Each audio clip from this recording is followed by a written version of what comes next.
Friends, 2 minute के ज्ञान में आपका स्वागत है। आज फिर एक नए नियम के साथ जो आपके व्हाइट बोर्ड पे सामने अगर देखें तो अगर किसी सेंटेंस का दो सब्जेक्ट एंड से जुड़ा हो और पहले वाले सब्जेक्ट के साथ अगर डिटरमाइनर लगा हो तो वो दोनों सब्जेक्ट मिलकर सेम पर्सन के लिए होते हैं और इसलिए वर्ब जो होता है हम सिंगुलर लेते हैं। और अगर किसी सेंटेंस का सब्जेक्ट दो हो और दोनों के साथ डिटरमाइनर यूज किया गया हो दोनों के साथ, तो अब ये दोनों डिफरेंट पर्सन्स को जो है डिनोट करते हैं और वर्ब इस कंडीशन में प्लूरल लिया जाता है।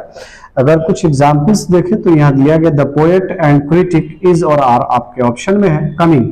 तो यहाँ पर डिटरमाइनर जो द है वो पोएट के साथ लगा है, तो पोएट और क्रिटिक दोनों सेम पर्सन है, इसलिए हमने सिंगुलर जो है वर्ब को सेलेक्ट किया। यहाँ पर देखें अगर तो एक determiner the poet and the critic दोनों के साथ पोएट और क्रिटिक के साथ डिटरमाइनर है, इसलिए दोनों डिफरेंट पर्सन है और वर्ब जो हमने लिया हुआ है वो प्लूरल लिया हुआ है।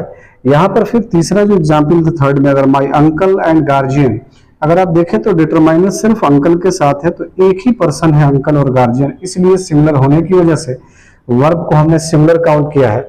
और यहाँ पर my friend and my colleague दोनों के साथ है, तो ये दोनों डिफरेंट लोग हैं और ये प्लूरल हो गया, इसलिए वर्ब हमने यहाँ पर प्लूरल रखा है। और यहाँ पर है कि my uncle and my guardian, फिर अगर देखें यहाँ पर तो दोनों के साथ यहाँ पर डिटरमाइनर का यूज हुआ है, इसलिए ये सिंगुलर नहीं बल्कि प्लूरल हो जाएगा डिफरेंट पर्सन के लिए, और यहाँ पर हमने वर्ब जो है प्लूरल लिया है। अब दो क्वेश्चंस आपको और दिए गए हैं और अगर आपको ये रूल समझ में आ गया हो तो इन दोनों क्वेश्चन का आंसर हमें कमेंट बॉक्स में दे, हमें आपके कमेंट का इंतजार रहेगा। धन्यवाद।